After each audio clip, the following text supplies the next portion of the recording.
हाँ हाँ, galactans mannans मैंने minerals like calcium. Fungal cell wall किसकी बनी होती है Almas? Fungus cell wall chitin. Okay, what is the function of middle lamella? Palak, बैठे बैठे बैठे बैठे बैठ के बताओ, किसका बना हुआ है वो? जो प्राइमरी सेल वॉल है वो हमारी मैच्योर सेल में मिलती है, ट्रू या फॉल्स समृद्धि? तो केवल यंग सेल में मिलेगी, है ना? What is plasmodesmata Elms?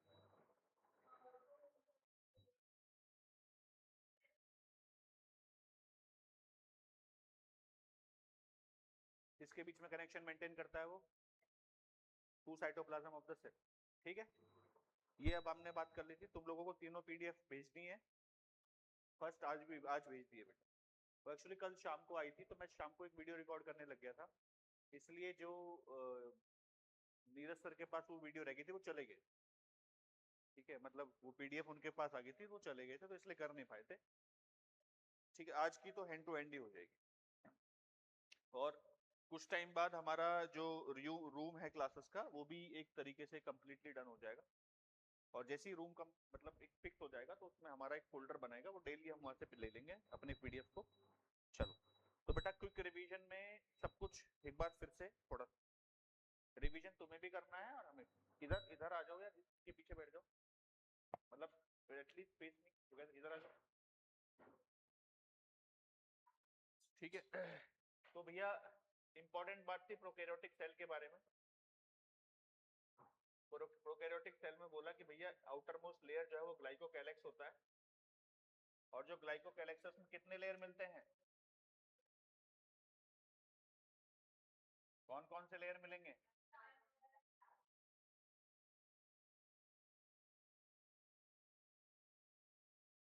इसमें से लूजली बाउंड कौन सा है, टाउटली बाउंड कौन सा है? Very good. उसके बाद सेल वॉल है। अगर ये बैक्टीरियल सेल है तो सेल वॉल किसकी बनी हुई है? सेल मेम्ब्रेन है।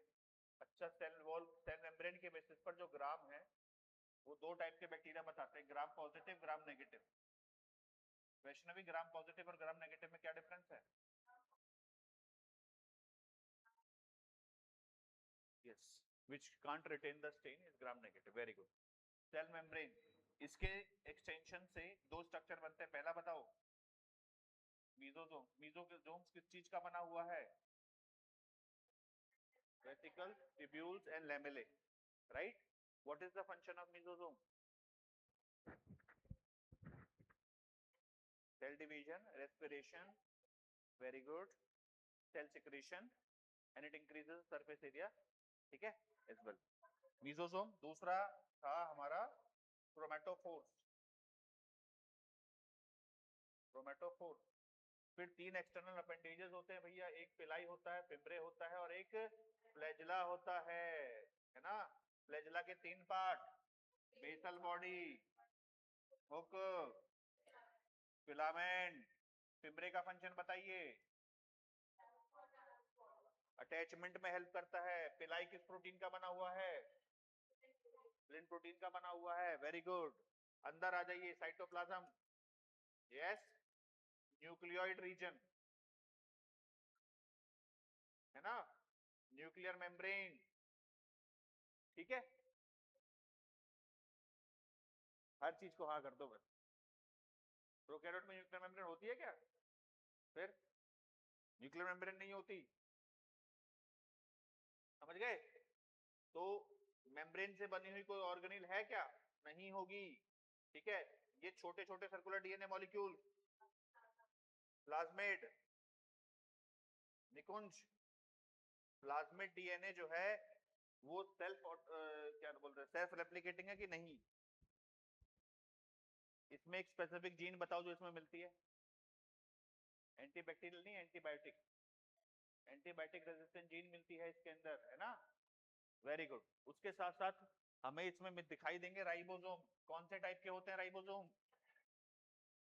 शाबाश, 70s, है ना? What is polysome condition Vaishnavi? Very good. जो इनऑर्गेनिक जो इंक्लूजन बॉडीज है कौन कौन सी होती हैं?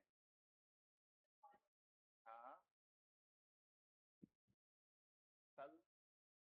Sulphur, phosphate, very good. Reserve material कौन कौन सा होता है? हाँ, very good, glycogen and cyanophycean starch. ठीक है, तो ये साइनो, देखो साइनो बैक्टीरिया जो है वो साइनो ब्लू ग्रीन अलगे से है, तो it is a specific type of starch which is found in cyanobacterial. तो उसके अंदर जो इंक्लूजन बॉडीज होंगी उसको हम साइनोफाइशियन स्टार्च बोलते हैं। ठीक है, जैसे एक रेड एल्गा में आपको देखने को मिलेगा लेमिनिन, हाँ लेमिनरिन है, फ्लोरिडियन स्टार्च, वो रेड एल्गा में मिलता है, सिमिलर टू ग्लाइकोजन ओनली, वो रिजर्व मटेरियल है, लेकिन फ्लोरिडियन है तो रेड एल्गा में मिलता है। तो ऐसे है, ऐसे ही मान लीजिए कि ग्रेन्यूल है आपका जो ग्लाइकोजन ग्रेन्यूल है और साइनोफाइशियन स्टार्च। ये डन हो गया।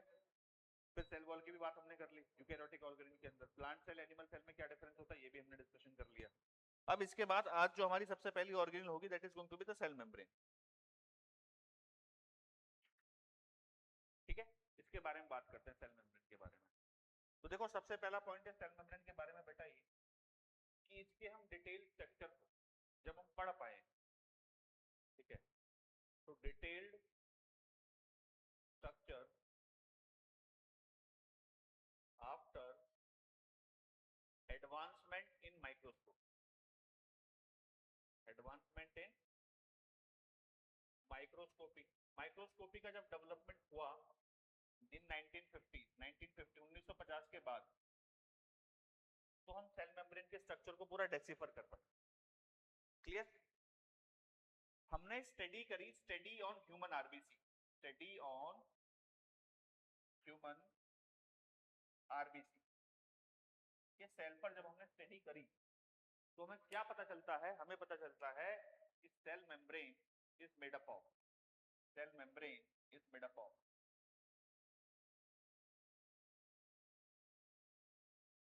सबसे पहला फॉस्फोलिपिड्स का बना हुआ है।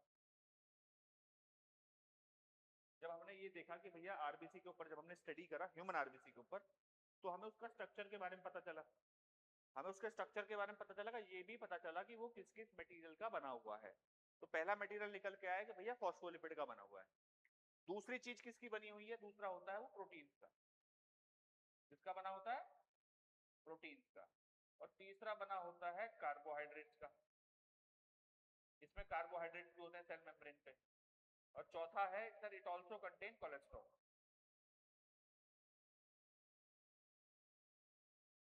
समझ में आई बात?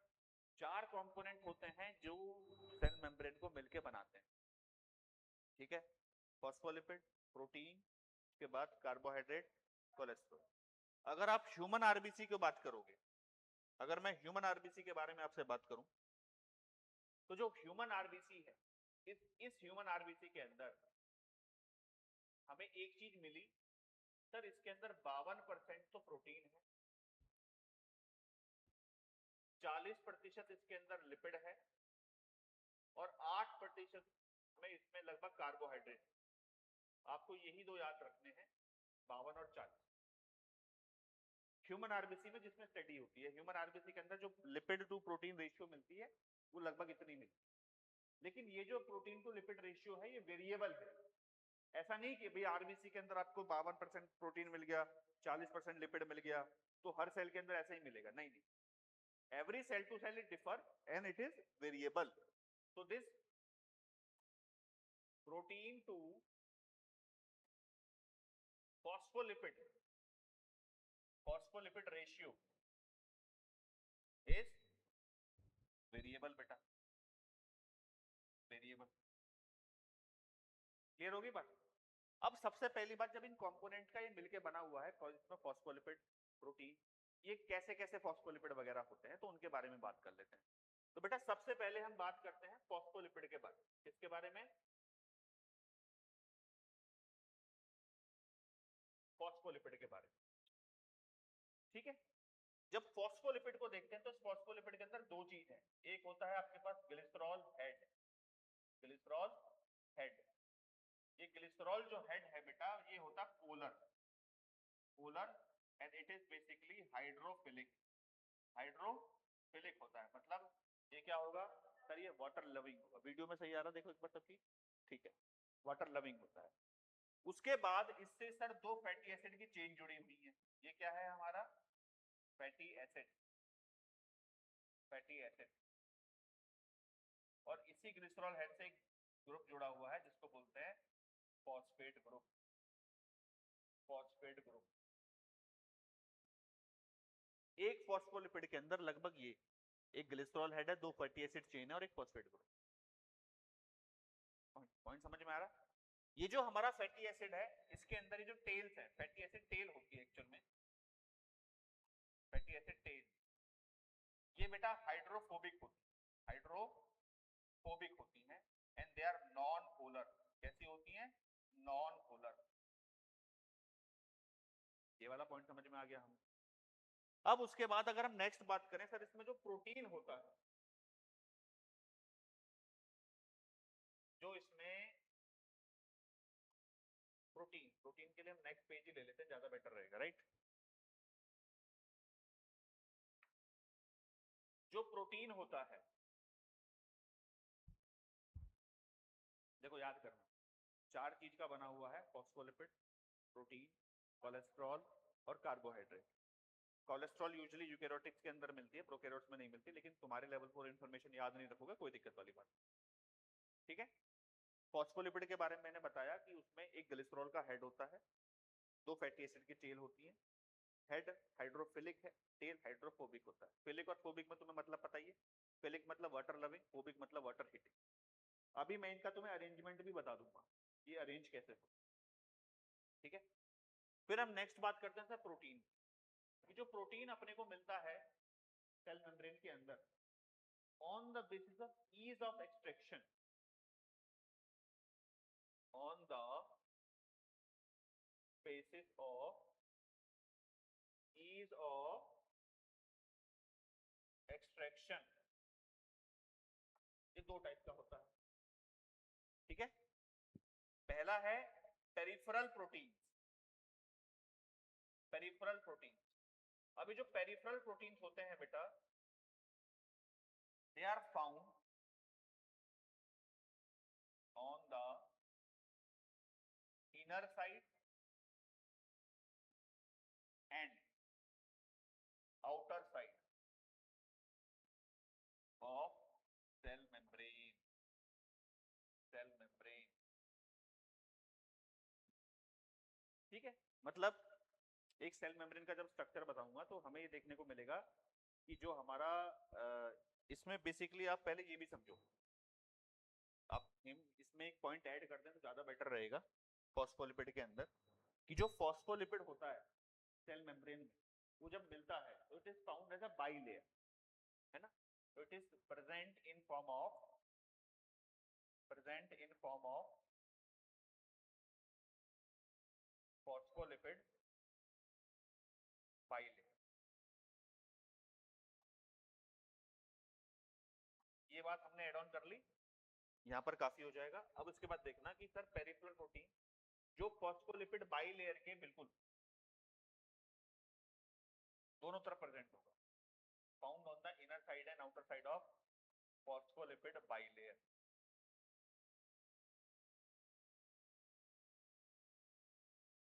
तो इसको हम कहते हैं पेरिफेरल प्रोटीन। भाई मान लीजिए सर अपने पास क्या है, एक या मैं राइट अप वाला जो पार्ट है पूरा मतलब एक्सप्लेनेशन वो भी सेपरेटली करा दूंगा। दूसरा पार्ट है हमारे पास इंटीग्रल प्रोटीन, इंटीग्रल प्रोटीन,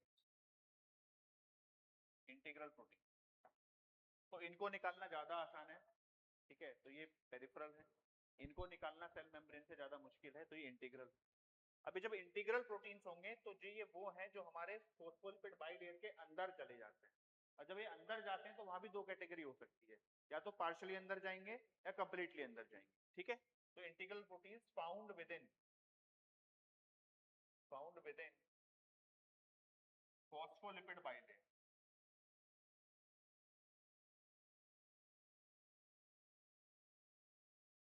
ठीक है। तो जो फॉस्फोलिपिड के अंदर मिलते हैं। अब ये भी दो टाइप के हो सकते हैं बेटा, टू टाइप्स। partially embedded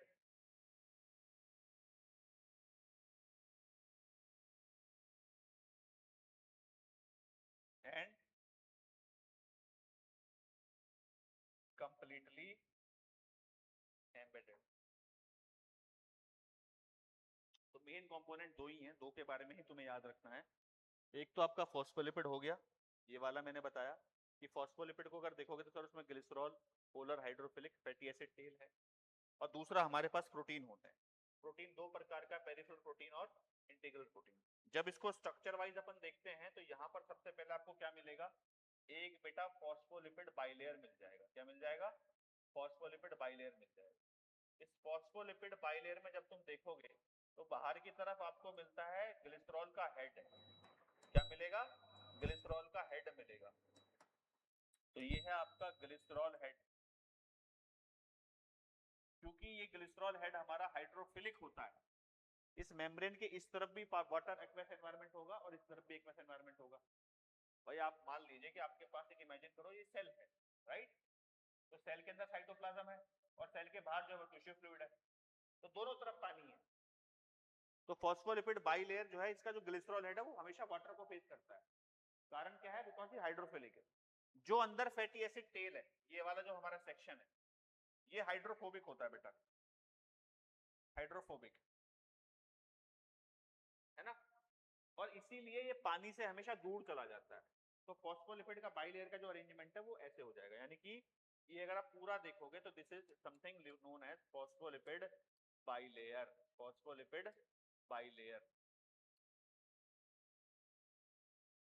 बेटा यहाँ तक कोई दिक्कत? कि सेल मेम्ब्रेन में सबसे पहले क्या मिलेगा? एक फॉस्फोलिपिड की बाइलेयर मिलेगी। अब इसमें जब हम प्रोटीन की बात करते हैं तो प्रोटीन जो है इसमें सबसे पहले दो प्रकार का, पेरिफेरल और integral.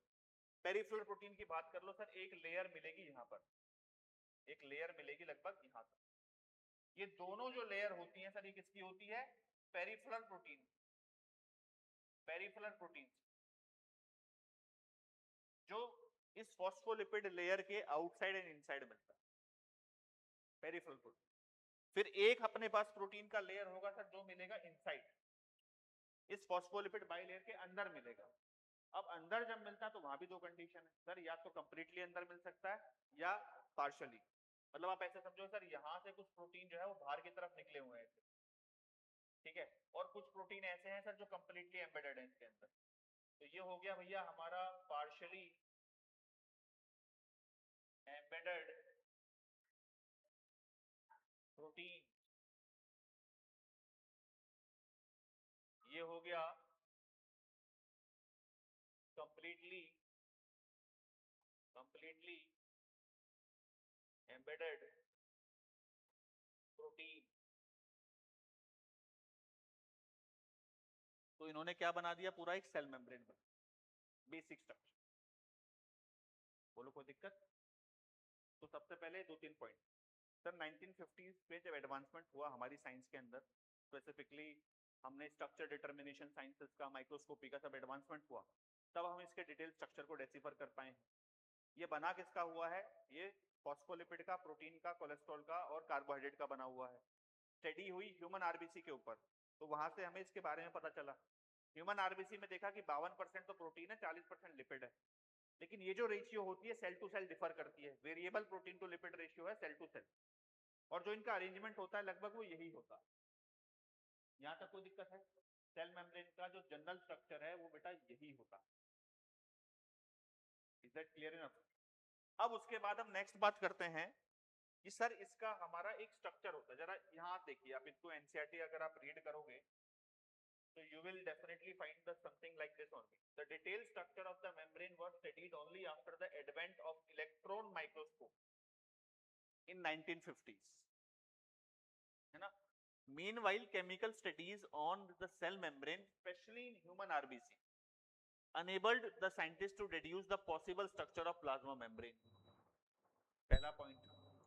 These studies show that cell membrane is mainly composed of lipids and protein, mainly composed of lipids and protein. अच्छा, इसमें एक क्वेश्चन अगर आ जाए कि सेल मेम्ब्रेन में ज्यादातर क्या होता है, तो बेटा आरबीसी में तो वो प्रोटीन ज्यादा था, लेकिन हर मेम्ब्रेन में वो लिपिड प्रोटीन रेशियो अलग होती है। तो मेनली उसके अंदर फॉस्फोलिपिड ज्यादा होता है, ये बात ध्यान रख लेना, ठीक है। The major lipids are phospholipid. जो लिपिड प्रेजेंट है बेटा वो कौन सा है? फॉस्फोलिपिड है, जो कि एक बाई लेयर के फॉर्म में अरेंज होगा। किसके फॉर्म में? By layer. मैं यहाँ एक्सप्लेनेशन देता हुए चल रहा हूँ कि भाई आपका जो ये है आपका फॉस्फोलिपिड बाई लेयर है, ये एक लेयर हो गया फॉस्फोलिपिड का, और ये नीचे से दूसरा लेयर हो गया। बाहर ग्लिसरॉल हेड और अंदर जो है आपका फैटी एसिड की टेल। एक बात और याद रखना कि सारी जो फैटी एसिड होती है इनके बीच में भी अट्रैक्शन होते हैं, तो पूरा पूरा स्ट्रक्चर एज इट इज बना रहता है। तो ये क्या हो गया? This is going to be the phospholipid bilayer. Yes, also the lipids are arranged with in the membrane with the polar head. ये ग्लिसरॉल है ना, ग्लिसरॉल, तो ग्लिसरॉल के बारे में मैंने बताया था भैया, पोलर होता है ये और हेड होता है, और ये क्या होगा बेटा? हाइड्रोफिलिक होगा, है ना, towards outer side and hydrophobic tails towards inner side. अभी जो टेल पोर्शन होता है, जो टेल पोर्शन होता है फॉस्फोल जो फैटी एसिड वाला पोर्शन है, ठीक है, टुवर्ड्स इनर पार्ट, क्योंकि ये हाइड्रोफोबिक होती है। This ensure that non polar tail of saturated hydrocarbon is protected from aqueous environment. Protected from aqueous environment का मतलब है कि वो वाटर को फेस ना करे, सिंपल सी बात है ना। In addition to phospholipid membrane also have contain cholesterol. तो बेटा ये तो इनका कंपोनेंट हो गया। इनका मैंने आपको जनरल स्ट्रक्चर भी बता दिया कि कैसे प्रेजेंट होता है, पॉइंट हो गया। अब इनका नेक्स्ट पॉइंट आता है कि सर ये जो मेम्ब्रेन का स्ट्रक्चर है ये हमें दिया किसने? How do we came to know कि फॉस्फोलिपिड बाइलेयर के फॉर्म में अरेंज है? How do we came to know कि सर प्रोटीन जो है वो बाहर भी है और अंदर भी है, इंटीग्रल, पेरिफेरल, ठीक है, पार्शियली एम्बेडेड, कंप्लीटली एम्बेडेड, इन सब चीजों के बारे में। तो देखो बहुत सबने मॉडल दिए, पहले रॉबर्टसन आया, फिर डेनियल डेवसन आया, फाइनली आपको जो पढ़ना है, जो याद रखना है, 1972 के अंदर दो साइंटिस्ट आते हैं, सिंगर एंड निकोलसन, और उन्होंने एक मॉडल देते हैं जिसका नाम है फ्लूइड मोज़ेक मॉडल। समझ में आई बात? तो हमारा जो अगला टॉपिक होगा that is going to be the fluid mosaic model. देखो इसमें कुछ वो भी है कि किस किस चीजों का बना हुआ है, कि later biochemical investigations clearly revealed that the cell membrane also possess protein and carbohydrate। बेटा ये याद रखना, जो मैंने आपको समअप करके सीधे चीजें लिखवाई है कि प्रोटीन और कार्बोहाइड्रेट भी उसमें होती है, क्योंकि ये लाइन आपसे कभी भी किसी फॉर्म में पूछ ली जाएगी। The ratio of protein and lipid varies considerably in different cell types। यानी कि प्रोटीन और लिपिड के रेशियो वेरी करती है। In human being, the membrane of RBC erythrocyte has approximately 52% protein and 40% lipid होता है। समझ गए? Depending on the ease of extension, देखो प्रोटीन को क्लासिफाई कर रहे हैं, depending on the ease of extension, जो मेम्ब्रेन प्रोटीन है can be classified as integral and peripheral protein. Peripheral proteins lie on the surface of membrane, while integral protein जो होते हैं पार्शियली और totally buried in the membrane. तो कोई दिक्कत नहीं, वही पॉइंट है जो मैंने समझाए हैं। किसका बना हुआ है? फॉस्फोलिपिड का, प्रोटीन का, कोलेस्ट्रॉल का, कार्बोहाइड्रेट का, चार कंपोनेंट होते हैं। उसके साथ साथ फॉस्फोलिपिड की बाइलेयर है, उस फॉस्फोलिपिड के अंदर ग्लिसरॉल की हेड पोलर है, हाइड्रोफिलिक है, fatty acid tail non polar है, हाइड्रोफोबिक है अंदर की तरफ, प्रोटीन बाहर और अंदर, इंटीग्रल प्रोटीन आधा अंदर और आधा बाहर। कोई दिक्कत? निकुंज, इज दैट क्लियर इनफ? तो शैल आई मूव ऑन अहेड? अब हमारा नेक्स्ट पॉइंट आता है बेटा आगे, फ्लूइड मोज़ेक मॉडल। ठीक है, तो इसका जो मेम्ब्रेन का स्ट्रक्चर है वो किसने दिया हमें, कैसे पता चला? तो भैया ऐसा है कि इन 1972 बहुत सारे साइंटिस्टों ने इनके बारे में बात करी। जैसे मैं बोल रहा हूँ ना कि ऐसे fluid mosaic model Singer Nicholson को दिया जाता है। तो एक्चुअली मतलब बहुत सारे पॉइंट्स थे उनमें। बहुत सारे पॉइंट का मतलब है कि सबसे पहले तो ये बताओ कि प्रोटीन की जो ये variable lipid to protein ratio है ये ऐसा क्यों होता है? Why is that so? कि सेल टू सेल जो लिपिड प्रोटीन रेशियो है वो मूव कर रही है, ऐसा क्यों? फिर movement of water soluble and lipid soluble substances कैसे हो रहा है? अगर मान लीजिए आप बता दो कि आपके पास एक मतलब समझो एक फॉस्फोलिपिड बाइलेयर है, उसमें फैटी एसिड है, लिपिड है अंदर, तो लिपिड तो वाटर और लिपिड तो बिल्कुल अपोजिट होता है, क्योंकि जो वो हाइड्रोफोबिक है अपने ऑटोमेटिकली, पानी से उसका कोई लेना देना है नहीं, पानी से दुश्मनी है उसकी, इसलिए हाइड्रोफोबिक है। तो कोई भी वाटर सॉल्युबल चीज जो होती है वो उसको बेटा पास नहीं होने देगा अपने से। वो कैसे पास होता है? तो बहुत सारी चीज उस मॉडल के अंदर एक्सप्लेन करनी थी। तो फाइनली एक मॉडल आया, जो हमारा मॉडल कौन सा है 1972 में, 1972 में, in 1972 Singer and Nicholson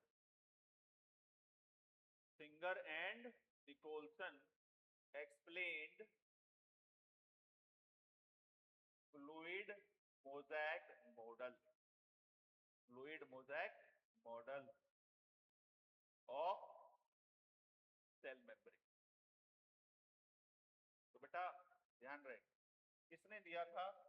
Singer and Nicolson ने। बहुत बार डायरेक्ट क्वेश्चन आता है, कौन सा मॉडल दिया था? फ्लूइड मोज़ेक मॉडल दिया था। अब इस मेम्ब्रेन में इन्होंने क्या बोला? इन्होंने बोला कि सर जो मेम्ब्रेन होती है हमारी is quasi fluid in nature. भाई देखो कई सारे पॉइंट्स है कि यार ये जो मेम्ब्रेन है ये ग्रो भी कर जाती है, छोटी भी हो जाती है, बड़ी भी हो जाती है, पानी भी निकल जाता है, पेट की चीजें भी निकल जाती हैं, कैसे क्या? तो सबसे पहले तो इन्होंने यही बता दिया कि भैया देखो ऐसा है, ठीक है, कि जब अरेंजमेंट की बात आई तो अरेंजमेंट ऐसा ही बताया कि भैया एक फॉस्फोलिपिड बाइलेयर है। हाँ जी, फॉस्फोलिपिड बाइलेयर, ये चीजें हमें पहले भी पता चल गई थी। सबसे पहले जो एक इंपॉर्टेंट अंडरस्टूड जो हमारा वो देता है ना मॉडल, मोस्ट एक्सेप्टेड तो खैर इनका ही है, लेकिन एक रॉबर्टसन आता है, वो थोड़ी बहुत इन चीजों के बारे में बात बता देता है, लेकिन वो ये चीज एक्सप्लेन नहीं कर पाता है कि भैया ये बताइए कि किस तरीके से जो प्रोटीन टू लिपिड रेशियो ये सेल टू सेल वेरी कैसे कर रही है, फिर वाटर का या वाटर सॉल्युबल सब्सटेंस का मूवमेंट कैसे हो रहा है। अगर आप कह रहे हो कि भैया ये लिपिड है, पानी से इसकी दुश्मनी है, तो वाटर सेल के अंदर जा कैसे रहा है? तो इन सब चीजों को वो एक्सप्लेन नहीं कर पाए थे। वो एक्सप्लेन करा किसने? इन्होंने कहा कि भैया फॉस्फोलिपिड बाइलेयर है जी, हाँ है, अच्छी बात है। इन्होंने बोला कि सर प्रोटीन प्रेजेंट है, अच्छा कहां पर प्रेजेंट है? उन्होंने बोला कि बाहर भी प्रेजेंट है और अंदर भी प्रेजेंट है, तो ये हो गया पेरिफेरल। इन्होंने बोला अंदर भी प्रेजेंट है जी, अच्छा अंदर है तो कितना अंदर है? सर आधा अंदर है। और कितना अंदर है? सर कंप्लीटली अंदर भी है। तो फिर इन्होंने बताया कि ऐसा होता है, कुछ प्रोटीन कंप्लीटली चैनल बना लेते हैं। क्या बना लेते हैं? चैनल। और वाटर का जो मूवमेंट है वो यहीं से होता है, जो कि अब तक किसी ने एक्सप्लेन नहीं करा था। तो इन्होंने बोला कि जो सेल मेम्ब्रेन होती है उसका नेचर होता है क्वासी फ्लूइड, वो बिल्कुल सॉलिड नहीं होती, बिल्कुल लिक्विड नहीं होती, क्वासी फ्लूइड होती। अब इस क्वासी फ्लूइड नेचर की वजह से ध्यान दो, ये जो क्वासी फ्लूइड नेचर है, quasi fluid nature of membrane allow lateral movement of protein, lateral movement of protein। बेटा ध्यान देना, मैं जब मूवमेंट की बात करता हूं ना, ये फॉस्फोलिपिड बाइलेयर है, तो एक्चुअली लिपिड भी मूव करते हैं, ठीक है। ये लिपिड एक दूसरे से ऐसे एक्सचेंज करते हैं, इधर भी मूव कर सकते हैं और इधर भी मूव कर सकते हैं, इसको बोलते हैं लेटरल मूवमेंट, पहली बात। दूसरी बात, ये लिपिड ऐसे भी मूव कर सकते हैं, इसको बोलते हैं फ्लिप फ्लॉप मूवमेंट। तो लेटरल मूवमेंट बहुत ज्यादा होता है, फ्लिप फ्लॉप मूवमेंट कंपैरेटिवली बहुत कम होता है। उसके बाद इन्होंने बोला कि सर ये जो हमारा, क्योंकि अंदर का जो पार्ट है, ये जो अंदर का पार्ट है ये वाला, ये बहुत ज्यादा रिजिड नहीं है, बहुत थोड़ा सेमी फ्लूइड टाइप का है ना, क्वासी फ्लूइड इन नेचर है, तो प्रोटीन इसमें ऐसे मूव कर सकता है। वही बता रहा हूं, क्वासी मतलब आधा, तो क्वासी फ्लूइड का मतलब है कि कोई भी चीज जब है तो वो ना तो कंप्लीटली सॉलिड है और ना कंप्लीटली लिक्विड है, तो जेल लाइक होता है, ये उसने बताया। तो इसके कारण क्या होता है सर, प्रोटीन जो है इससे ऐसे मूव कर सकते हैं इस direction. Lateral movement of the protein allowed होता है, ऐसे प्रोटीन का मूवमेंट मुश्किल होता है, ऐसे बहुत अलाउड होता है, क्योंकि ये थोड़ा लिक्विड टाइप है तो प्रोटीन इनसे मूव कर जाते हैं। और अगर मान लीजिए प्रोटीन मूव कर जाते हैं, ठीक है, तो कभी प्रोटीन इसका पार्ट बन जाते हैं, कभी इसका प्रोटीन इसमें से निकल के चले जाते हैं। तो दैट इज व्हाई लिपिड और प्रोटीन की रेशियो हमेशा चेंज होती रहती है, एक सेल के अंदर भी चेंज होती रहेगी और सेल टू सेल भी वेरी करती है। एक सेल के अंदर कितने प्रोटीन रिक्वायरमेंट है वो भी डिपेंड करेगा, समझ गए? तो इसलिए cell to cell protein to lipid ratio variable है। तो क्वासी फ्लूइड जो नेचर होता है, इसने क्या एक्सप्लेन करा कि जो sir it allows lateral movement of the protein.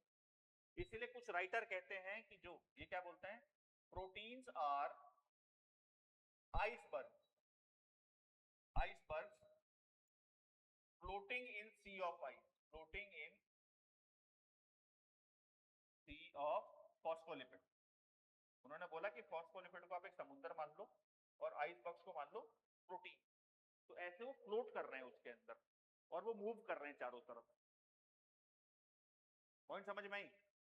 तो जो हमारा क्वासी फ्लूइड नेचर है, इट ऑल्सो एक्सप्लेन्स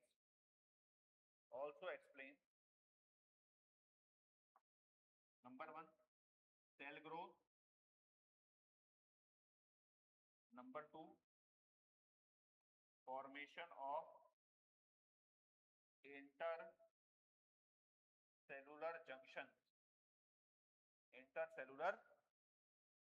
जंक्शन,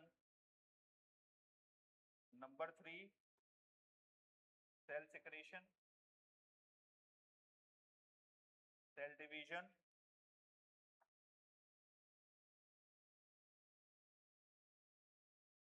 है ना, और एक और है,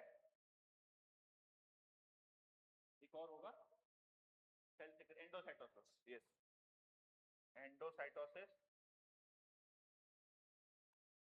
एक्सोसाइटोसिस,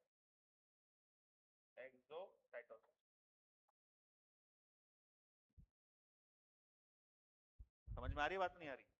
तो सिंगर निकोलसन ने जो मॉडल दिया बेटा, बोला कि क्वासी फ्लूइड नेचर का होता है ये सर अपना, आप अगर देखोगे फॉस्फोलिपिड बाइलेयर है जी, हाँ जी है, देखो कंप्लीटली इंटीग्रल प्रोटीन है, हाँ जी है, ऊपर पेरिफेरल प्रोटीन्स भी मिल रहे हैं इसके अंदर, हाँ जी मिल रहे हैं। अब प्रोटीन इसके अंदर ऐसे मूव कर सकता है, ऐसे मूव कर सकता है। बोले जो वाटर का मूवमेंट है वो इंटीग्रल प्रोटीन्स के थ्रू होता है जी, वाटर सॉल्युबल का, वो लिपिड से आता ही नहीं है, वो प्रोटीन के अंदर से आए, क्वासी फ्लूइड नेचर की वजह। इसके कारण क्योंकि हमारी जो मेम्ब्रेन है वो फ्लेक्सिबल होती है, तो ये ग्रोथ भी कर लेती है, लंबी भी हो जाएगी, छोटी भी हो जाएगी। आप इमेजिन करो कि आपको पढ़ाया गया है कि किस तरीके से जो हमारा अमीबा होता है वो एनगल्फिंग करता है। इनफैक्ट हमारी बॉडी के अंदर जो डब्ल्यूबीसीज होते हैं वो बहुत फैगोसाइटोसिस करते हैं, उनके बीच में जंक्शंस बनते हैं, ठीक है। किस लिए, किस वजह से हो जाता है? Because of the quasi fluid nature of the membrane. तो ये जब उन्होंने एक्सप्लेन करा मॉडल 1972 में, तो this is most accepted, widely accepted जो हमारा मॉडल सिंगर निकोलसन। बोलो कोई दिक्कत नहीं, समझ में आया? पक्का? हेलमट एक बार और बताऊं, देखो देखो बेटा, आप ना ऐसे समझो कि जैसे मान लो स्टार्टिंग हमने अभी सेल मेम्ब्रेन की करी, ठीक है, तो आपको ये मॉडल बताया गया, ये वाला, कि लगभग ये एक मेम्ब्रेन का मॉडल होता है। तो यही जो मॉडल है ना, ये बहुत पहले से दे दिए गए। जैसे मैंने बताया कि पहले आपके पास रॉबर्टसन आता है, सबसे पहला साइंटिस्ट जो यूनिट मेम्ब्रेन मॉडल देते हैं हमारे। फिर उसके बाद आता है डैनियल एंड डेवसन जो सैंडविच मॉडल देता है। वो बता देते हैं इन सारी चीजों को, भैया ऐसा है, बीच में फॉस्फोलिपिड प्रेजेंट है, बाहर भी प्रोटीन है, अंदर भी प्रोटीन है, ठीक है। थोड़ा बहुत जो रफ आइडिया है वो मेम्ब्रेन का दे देते हैं, लेकिन कुछ चीजें एक्सप्लेन नहीं कर पाते कि भैया ये बताओ कि जो मेम्ब्रेन है ये ग्रोथ कैसे कर पाती है, छोटी कैसे हो जाती है, सेल कुछ चीज को एनगल्फ कर रहा है तो कैसे कर ले रहा है। नहीं समझे बात को? वो जंक्शन बना रहा है मेम्ब्रेन से, तो जैसे आप ऐसे इमेजिन करो सर एक सेल मेम्ब्रेन ऐसी है, तो इसे यहाँ से एक्सटेंशन निकल जाते हैं, कैसे, ये कैसे पॉसिबल है? ठीक है। वाटर जो मूवमेंट है, क्योंकि ये तो हाइड्रोफोबिक है, वाटर का मूवमेंट कैसे हो रहा है? चलो आप मान लेते हैं कि भाई इससे लिपिड का तो मूवमेंट हो जाएगा, लिपिड सॉल्युबल सब्सटेंस का मूवमेंट हो जाएगा, लेकिन ये जो लिपिड, तो ये तो हाइड्रोफोबिक है, पानी की कोई भी चीज सॉल्युबल, पानी में कोई भी चीज घुल के इसमें जा नहीं सकती है। जब ये सारी चीजें आई तो फिर इसको एक्सप्लेन करा फ्लूइड मोज़ेक मॉडल ने 1972 के अंदर। फाइनली उन्होंने बताया कि भैया ऐसा है, फॉस्फोलिपिड वेयर बाइलेयर प्रेजेंट है, ग्लिसरॉल का हेड होता है जो पोलर है, फॉस्फोलिपिड की जो है नॉन पोलर टेल है जो हाइड्रोफोबिक। बाहर एक प्रोटीन की लेयर है, अंदर एक प्रोटीन की लेयर है, लेयर नहीं बोल सकते, अंदर प्रोटीन एम्बेडेड मिलता है। अब जब प्रोटीन एम्बेडेड मिलता है तो इसमें आप देखोगे सर इसमें कुछ पार्शियली एम्बेडेड है और कुछ कंप्लीटली एम्बेडेड प्रोटीन है। तो ये जो कंप्लीटली एम्बेडेड प्रोटीन है, ये चैनल बना लेते हैं जिसके थ्रू आप वाटर सॉल्युबल सब्सटेंस को आउट या इन मूव करा दोगे, है ना। तो इन्होंने ही एक्सप्लेन करा कि सर इसका जो नेचर होता है वो क्वासी फ्लूइड होता है, मतलब ये मेम्ब्रेन ग्रो भी कर सकती है, इसमें नए लिपिड जाके ऐड भी हो सकता है, और कुछ मेम्ब्रेन का हिस्सा यहाँ से छूट के बाहर भी निकल सकता है ना। तो ये जो मॉडल दिया वो किसने दिया, सिंगल एंड निकोलसन ने। तो कुछ चीजें उन्होंने एक्सप्लेन कर दी थी, इसलिए इस मॉडल को बोलते हैं क्वासी फ्लूइड नेचर। आप ऐसे समझ लीजिए कि सर वो सेमी सॉलिड टाइप है जिसमें हमारे प्रोटीन फ्लोट करते हैं, बिल्कुल एग्जैक्टली वाटर नहीं है लेकिन एक तरीके से सेमी सॉलिड टाइप है जिसमें वो प्रोटीन फ्लोट कर रहे हैं अंदर। इसी नेचर की वजह से सेल ग्रोथ कर पाता है, सेल जंक्शन फॉर्म कर पाता है, सेल सिक्रीशन कर पाता है ना, एंडोसाइटोसिस कर पाता है, एक्सोसाइटोसिस कर पाएगा, रेस्पिरेशन रेप्लिकेशन क्या बोलते हैं, सेल डिवीजन कर पाता है, because of the quasi fluid nature. अब समझ में आया, पक्का?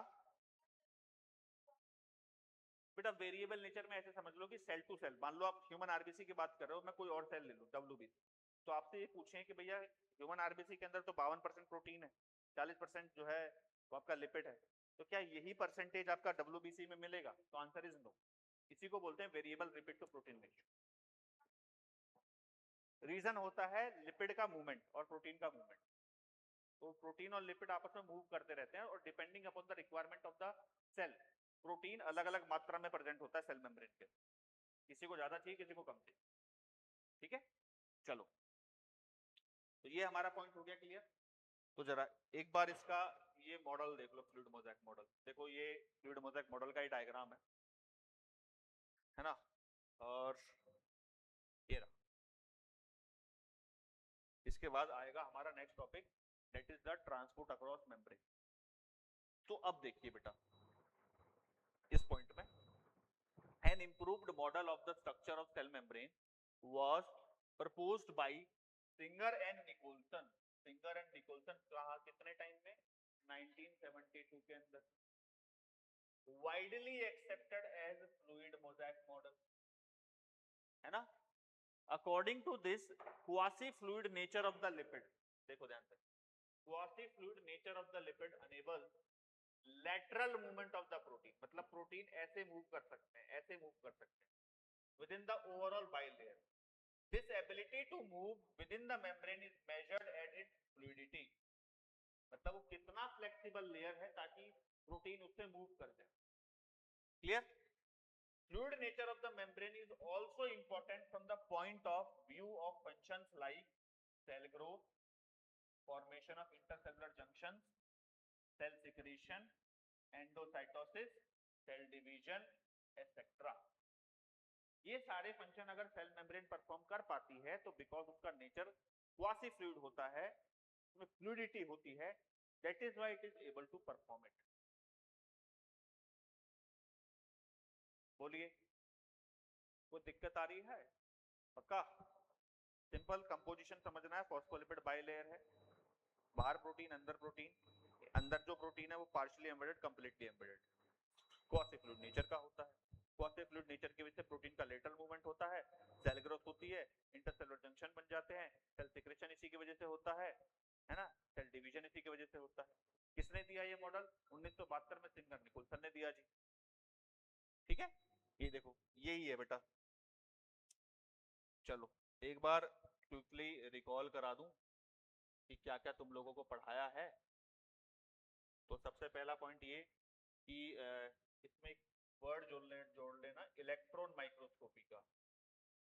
इलेक्ट्रॉन माइक्रोस्कोपी का जब एडवांसमेंट हुआ 1950s के अंदर, तब जाकर के ये समझ में ना आएगा थी मैं भी कितना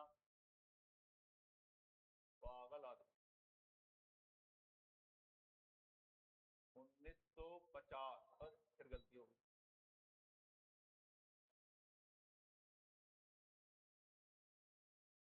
1950 है ना।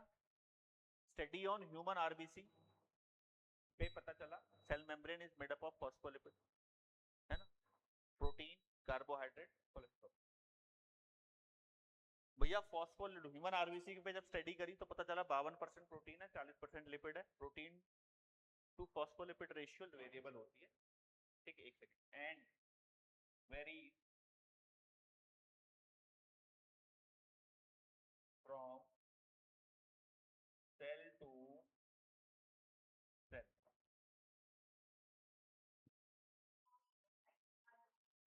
इरिथ्रोसाइट, ये इरिथ्रोसाइट आरबीसी को कहते हैं। आर्थ्रो नहीं, इरिथ्रो होगा, ईआर। वो तुमने कॉपी यहाँ पे चिपका रखी है, तुम्हें दिख नहीं होगा। हाँ, इरिथ्रो है, ये रहा ना, इरिथ्रोसाइट्स। यस, डब्ल्यूबीसी को ल्यूकोसाइट, ब्लड प्लेटलेट को थ्रोम्बोसाइट्स, है ना। चलिए जनाब, तो प्रोटीन टू जो लिपिड रेशियो है वो चेंज होती रहती है, बिकॉज प्रोटीन का मूवमेंट होता है ना, और depending upon the requirement of the protein अलग अलग अमाउंट में प्रोटीन प्रेजेंट हो सकता है। फॉस्फोलिपिड जिस कंपोनेंट की बात करते हैं उसमें ग्लिसरॉल हेड होगा जो पोलर होता है, हाइड्रोफिलिक होता है। फैटी एसिड की दो टेल होती हैं जो कि नॉन पोलर होती हैं, हाइड्रोफोबिक होती है ना। और ये फॉस्फोलिपिड बाइलेयर के फॉर्म में प्रेजेंट होता है।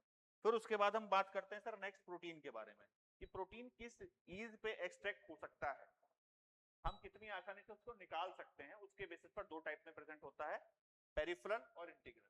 पेरिफेरल उसके बाहर प्रेजेंट होगा फॉस्फोलिपिड बाइलेयर के, और इंटीग्रल उसके अंदर, आधा अंदर या कंप्लीटली अंदर, तो पार्शियली एम्बेडेड या कंप्लीटली एम्बेडेड। उसके बाद एक जनरल स्ट्रक्चर की बात करते हैं, तो ये जनरल स्ट्रक्चर है जो कि सिंगर एंड निकोलसन के अकॉर्डिंग बिल्कुल फिट बैठता है। और फाइनली इन्होंने तो मॉडल दे ही दिया था पूरा अपना। बेटा ये लिखना नहीं है, तुम्हें समझाने के लिए है बस, है ना। ये इन्होंने मॉडल दिया, क्वासी फ्लूइड नेचर बताया, बोला कि प्रोटीन उसमें से मूवमेंट कर सकता है। ये स्टेटमेंट थोड़ी सी अलग मैंने समझाई है अपने अपने लेवल पर, एनसीईआरटी में नहीं दी हुई है ना। तो सेल ग्रोथ को एक्सप्लेन करता है ना, फॉर्मेशन ऑफ इंटरसेलुलर जंक्शन, ये सारे फंक्शन वो परफॉर्म कर पाता है because of its quasi fluid nature. बोलो यहाँ तक कोई दिक्कत हो तो नहीं। अब आगे बढ़ते हैं नेक्स्ट टॉपिक के ऊपर, that is the transport across membrane. कि मेम्ब्रेन के अक्रॉस जो ट्रांसपोर्ट होगा वो हमारा कैसे होता है और कितने टाइप का, उसके बारे में बात करते हैं, है ना। पैसिव ट्रांसपोर्ट, एक्टिव ट्रांसपोर्ट, ठीक है। चलिए साहब, 2 मिनट का ब्रेक लोगे या पढ़ा दूं? लोगे? चलो।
कंटिन्यू। अब देखो, ये मान लो कि ये मेम्ब्रेन है। अब इस मेम्ब्रेन के अक्रॉस ये ट्रांसपोर्ट कैसे होता है, इसी टॉपिक को अब आगे डिस्कस करते हैं। Next point, transport across membrane. अब ट्रांसपोर्ट जो है मेम्ब्रेन के अक्रॉस दो तरीके से होता है, two type, on the basis कि भैया ये एनर्जी खर्च करेगा सेल की या नहीं करेगा। तो एक होता है पैसिव, एक होता है एक्टिव। इसमें क्या तरीका, क्या डिफरेंस है? Without use of energy, without use of energy, with use of energy. अच्छा, एनर्जी किस फॉर्म में होती है सेल के अंदर, जल्दी बताओ जल्दी बताओ। इसके फॉर्म में, एटीपी की फुल फॉर्म बताओ। Adenosine triphosphate. कैसे बनती है ये? रेस्पिरेशन से बनेगी, राइट, हमारे सेल के अंदर।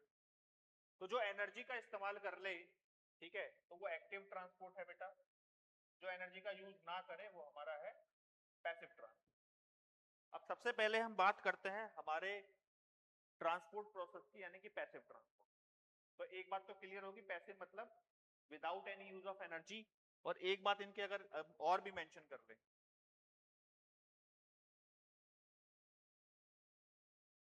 Along concentration gradient. इस बात का मतलब समझ में आया? बताओ। अलोंग कंसंट्रेशन ग्रेडियंट, जब भी कभी कोई चीज मूव करेगी तो अपनी हाई से अपनी लो कंसंट्रेशन की तरफ मूव करेगी, ठीक है। और ये जो मूव करता है ये अगेंस्ट करता है, अगेंस्ट कंसंट्रेशन ग्रेडियंट।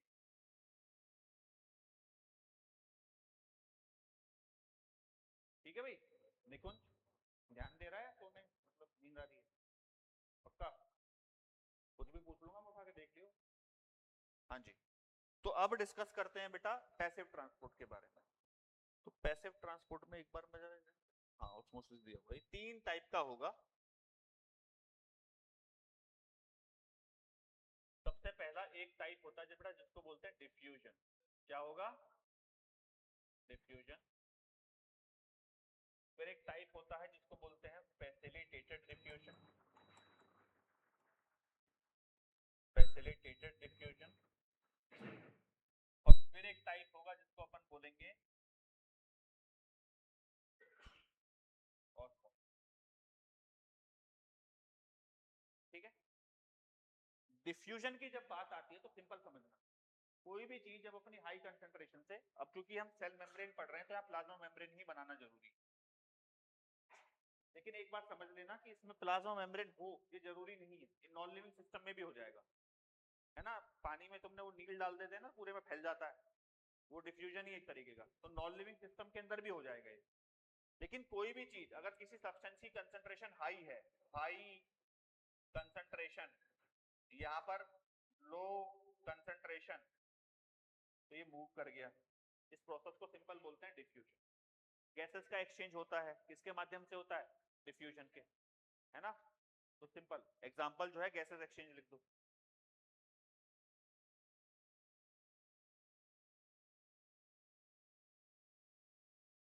तो डिफ्यूजन हो गया। अब उसके बाद नेक्स्ट है हमारा, क्या हुआ? अर्थक्वेक आ रहा है क्या तुम्हारे? 2 दिन पहले तो नहीं थे इसमें।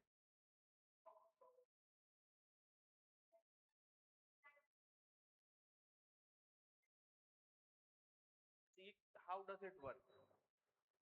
I don't understand the concept of,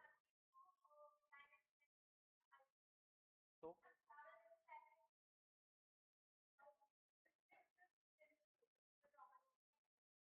हाँ, कौन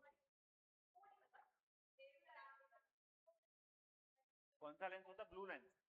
I'll search about it, okay.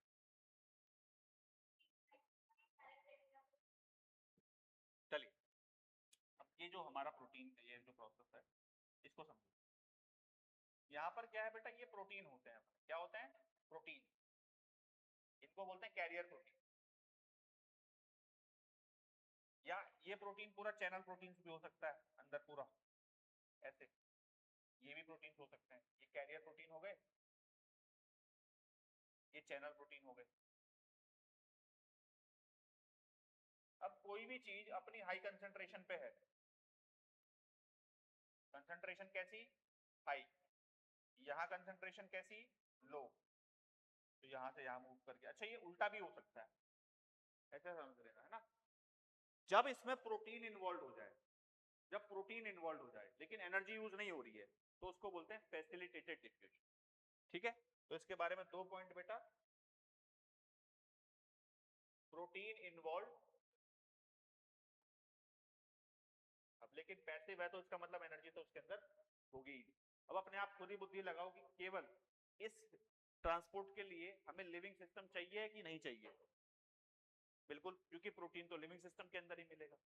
तीसरा टाइप हमारा होता है वो क्या है, ऑस्मोसिस। ऑस्मोसिस क्या होता है, it is defined as movement of water molecule from their high concentration, और ये क्या दिक्कत आ गई भाई,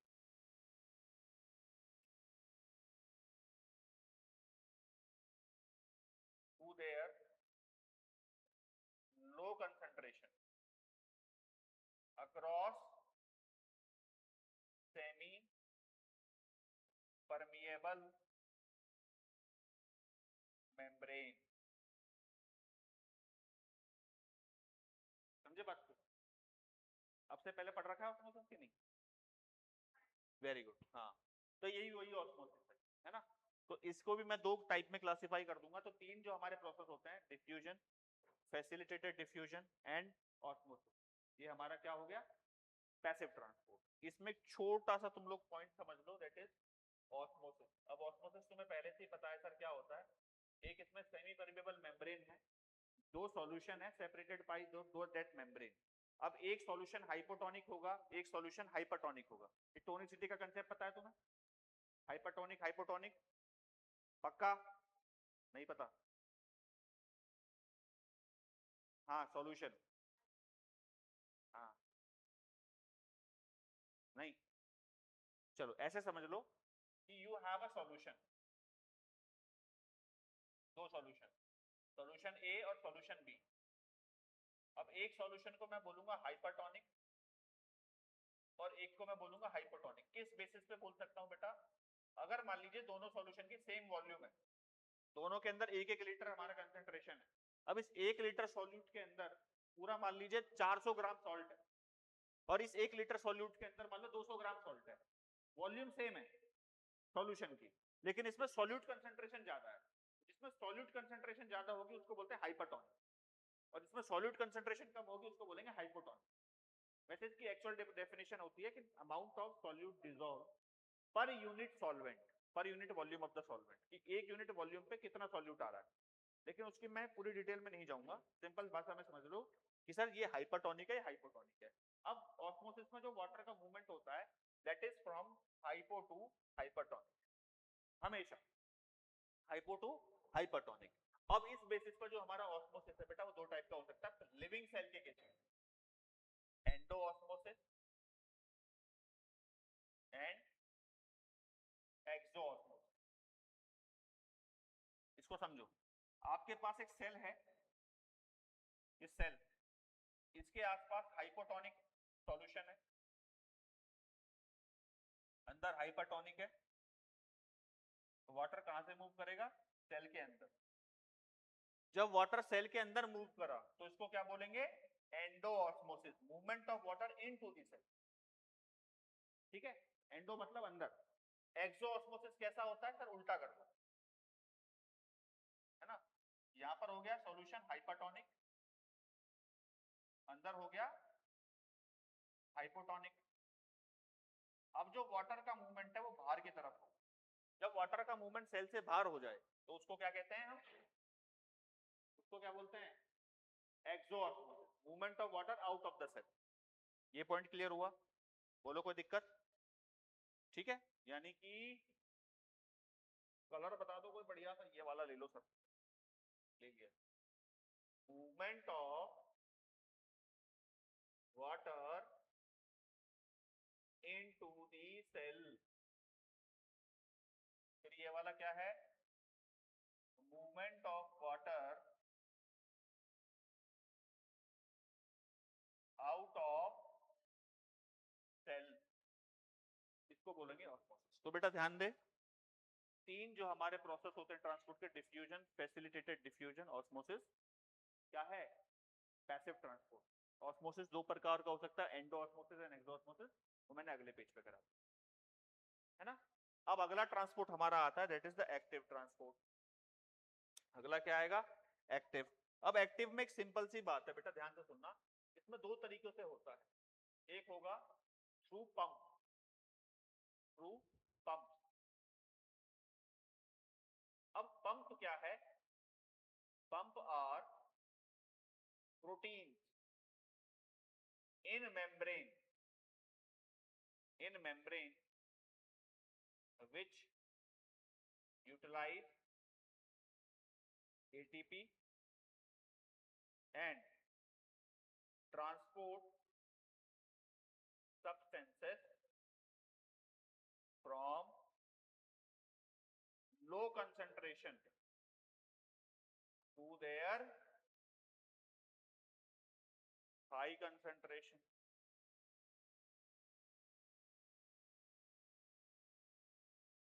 जैसे एग्जांपल ले लीजिए भाई, मान लीजिए मेम्ब्रेन है, इस मेम्ब्रेन के अंदर एक कोई पंप लगा हुआ है, तो ये पंप क्या करेगा, मान लो ये पंप है, तो इसने क्या करा सर, इसने एटीपी यूज करा बेटा, और उसको कन्वर्ट कर दिया एडेनोसिन डाइफॉस्फेट और इनऑर्गेनिक फॉस्फेट के अंदर, और चीजों को ट्रांसपोर्ट कर दिया।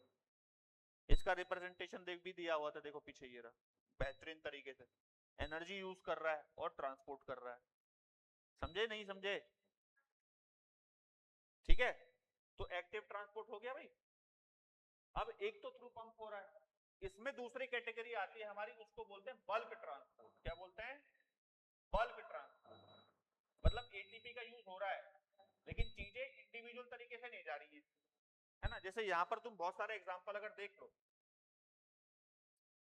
इसमें अगर तुम एग्जांपल देख लो, जैसे आपके पास सोडियम पंप होगा, पोटेशियम पंप होगा, सोडियम पोटेशियम पंप होगा, कैल्शियम पंप हो सकता है, ये एग्जांपल हो गए। यहाँ पर ऐसे नहीं कि कैल्शियम जा रहा है सोडियम जा रहा है, नहीं, बल्क में चीजें जा रही, तो उसको बोलते हैं बल्क ट्रांसपोर्ट। अब जो बल्क ट्रांसपोर्ट है वो भी दो तरीके से हो सकता है ना। कौन से दो तरीके हैं भाई, एक है फैगोसाइटोसिस, नहीं, एंडोसाइटोसिस, एंड दूसरा है एक्सोसाइटोसिस। बेटा ये बुक में मेंशन नहीं है, लेकिन मैं पढ़ा रहा हूं क्योंकि ये कहीं ना कहीं काम आ जाता है। सेल के द्वारा कोई भी चीज एनगल्फ करी जा रही है वो एंडोसाइटोसिस है, और सेल के द्वारा कोई भी चीज उसके बाहर फेंकी जा रही है वो एक्सोसाइटोसिस। अब एंडोसाइटोसिस के अंदर भी दो तरीके होते हैं, एक है फैगोसाइटोसिस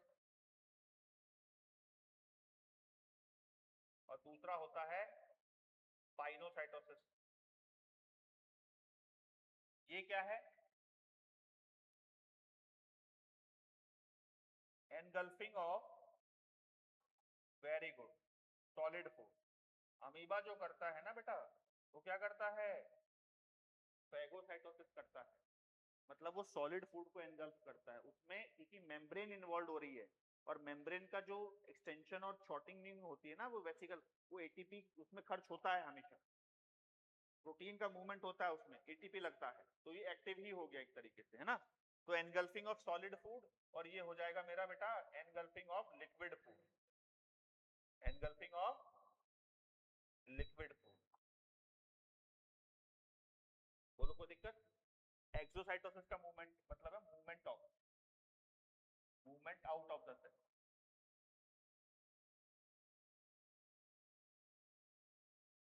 और ये एक्टिव तो है ही आपका, क्योंकि एनर्जी इसमें यूज हो रही है। पानी ठीक है बेटा, कैसे लग रही है बहुत तेज। क्या किसमें लाऊं, हाथ में? बॉटल नहीं है मेरे पास। कोई नहीं, चलो। कितना टाइम बच रहा है अभी? 17 मिनट है। तो आप लोगों को समझ में आया ट्रांसपोर्ट? सेल मेम्ब्रेन रिवाइज करो एक बार। क्या बताया? जो सेल मेम्ब्रेन होती है उसमें जो हमारा कॉम्पोजिशन है वो क्या है? Phospholipid bilayer. फॉस्फोलिपिड बाइलेयर में फॉस्फेट जो लिपिड है वो 2 लेयर में अरेंज है। एक फॉस्फोलिपिड की बात करेंगे तो ग्लिसरॉल हेड है, तो फैटी एसिड टेल है। ग्लिसरॉल हेड हाइड्रोफिलिक है, टेल जो है वो हाइड्रोफोबिक है ना? फिर उसमें प्रोटीन है, peripheral, integral. Integral partially embedded, completely embedded. Cholesterol, carbohydrate, ये भी मिलता है। किस पे स्टडी हुई? ह्यूमन आरबीसी पे। आरबीसी में 52% प्रोटीन, 40% लिपिड होता है ना? फिर उसके बाद में हमें पता चला कि सर जो मेम्ब्रेन का मॉडल है किसने दिया था? वो दिया था सिंगर निकोलसन ने 1972 में। क्वासी फ्लूइड नेचर दिया, प्रोटीन का मूवमेंट अलाउ करता है, सेल ग्रोथ, इंटरसेलुलर जंक्शन का formation, cell secretion, endocytosis, cell division, ये सब करवा देता है उसकी वजह से, है ना? तो वो एक्सप्लेन करता है कि सेल ऐसा फंक्शन क्यों परफॉर्म कर पाता है, बिकॉज क्वासी फ्लूइड नेचर होता है। फिर हमने बात करी ट्रांसपोर्ट की। ट्रांसपोर्ट दो प्रकार का, पैसिव और एक्टिव। पैसिव में diffusion, facilitated diffusion, osmosis. Osmosis, endo osmosis, exo osmosis. जो एक्टिव ट्रांसपोर्ट है वो दो प्रकार का, पंप के माध्यम से और बल्क ट्रांसपोर्ट। बल्क में एंडो और एक्सो। एंडो में फैगो और पाइनो। क्लियर है? भूलोगे तो नहीं? बताओ, याद करके आओगे? कल की क्लास में अगर कोई शब्द भूल गए तुम लोग, परसों। वेरी गुड, यही यही चतुरता दिखानी है अगली क्लास में।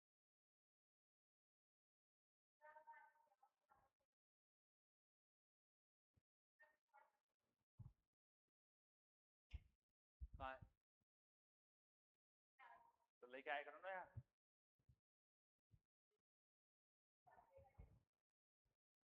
चलो, क्वेश्चन लगाओगे फिर अब? कोई नहीं, क्वेश्चन लगा लेते हैं। 17 मिनट है, क्या करोगे तुम?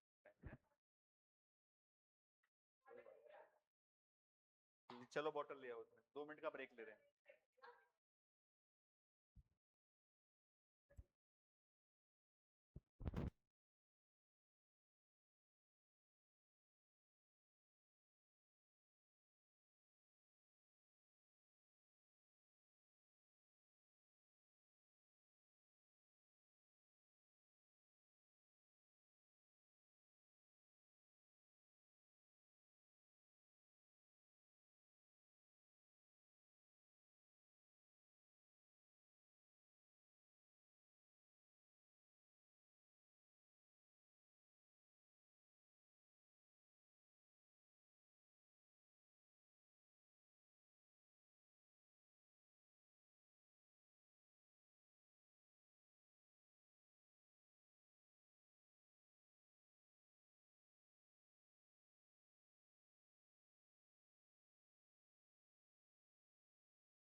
One of the most important function of plasma membrane is the transport of the molecule. Color तो change ले लो, ले लिया सर.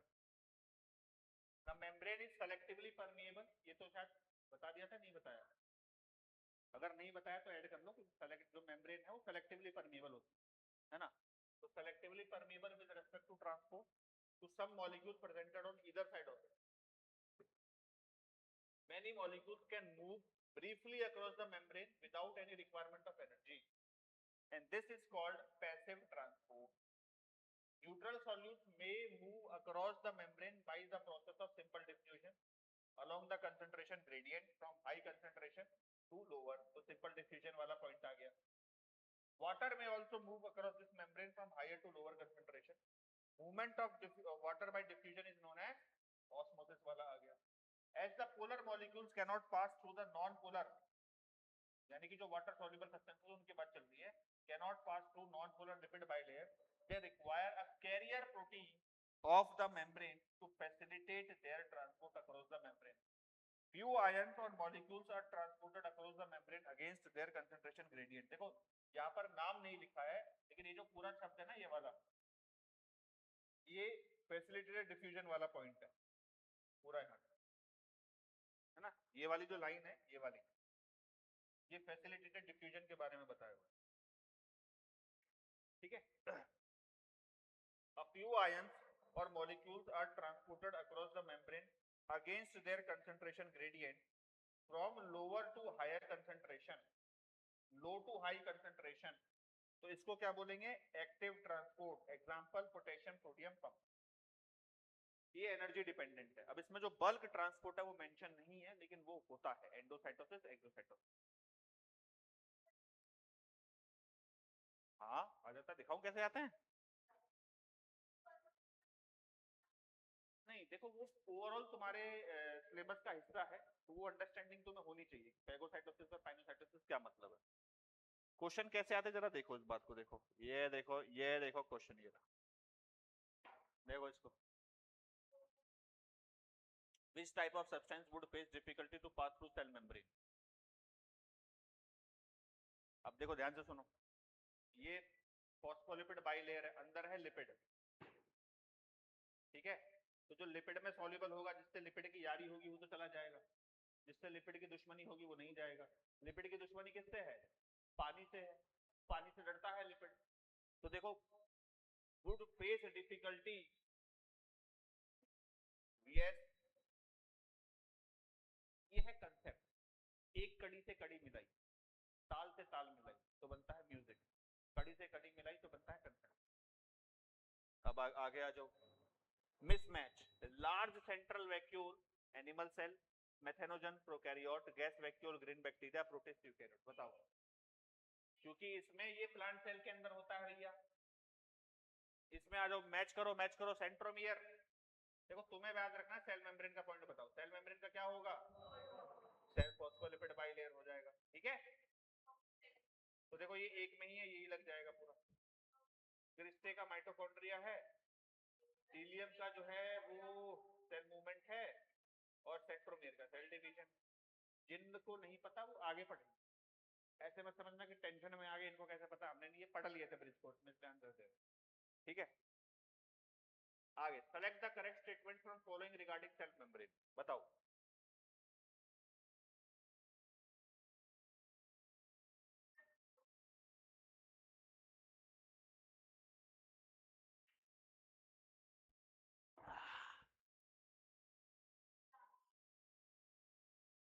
सिंगर निकोलसन ने दिया है, यही तो प्रूफ है. सब फॉल्स होगा. ये एक्टिव है. प्रोटीन मेकअप 60 to 70 नहीं, लगभग 50 है ना, इतना ज्यादा नहीं होता. बाइलेयर विद पोलर हेड नहीं, नॉन पोलर हेड होता है. आगे आ जाओ. Which one of the following is not a constituent of cell membrane?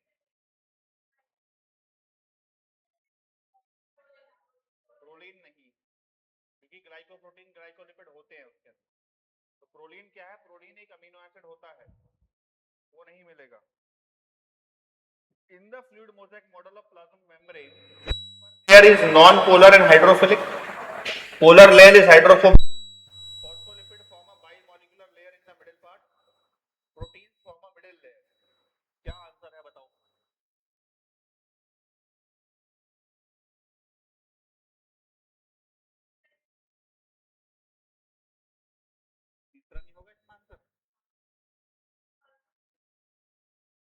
Simple सी बात, अपर लेयर जो है ग्लिसरॉल जो पोलर होता है, अपर लेयर हो गया ग्लिसरॉल, तो वो पोलर होना चाहिए, तो ये गलत हो गया।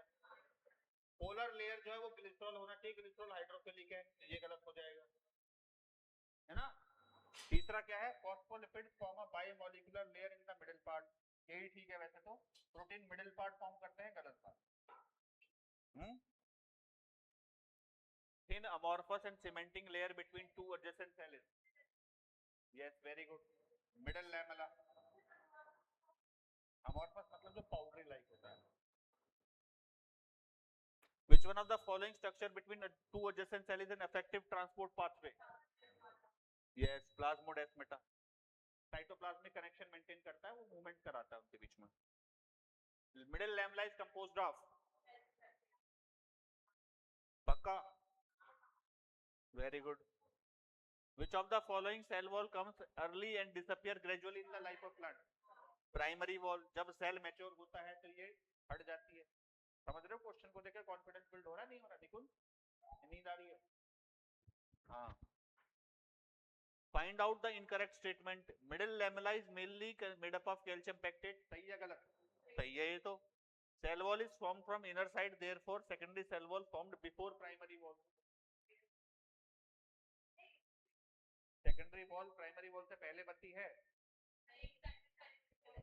प्राइमरी बनेगी ना पहले, फिर यही जो है क्या हो जाएगा, इनकरेक्ट हो जाएगा. फिट्स तुम्हें बताए तो हुए, इनको बताए हुए मैंने. देखो जो हमारा ये मिडिल लैमेला होता है, इसके अंदर प्राइमरी वॉल होती है, ये वाली, है ना. अब ये सेकेंडरी वॉल हो गई. अब जगह जगह पर सेकेंडरी वॉल को एब्सेंट कर दो बेटा, उस जगह पर सेकेंडरी वॉल को एब्सेंट कर दो. जिस जगह पर सेकेंडरी वॉल एब्सेंट होगी, ये यहाँ पे ये पिट वाला रीजन होगा, यहाँ से वाटर मॉलिक्यूल पास हो जाएगा, इसको बोलते हैं अपन पिट. अब देखना प्लाज्मोडेस्माटा लिविंग सेल के अंदर होगा, पिट डेड सेल के अंदर भी होती है, ठीक है.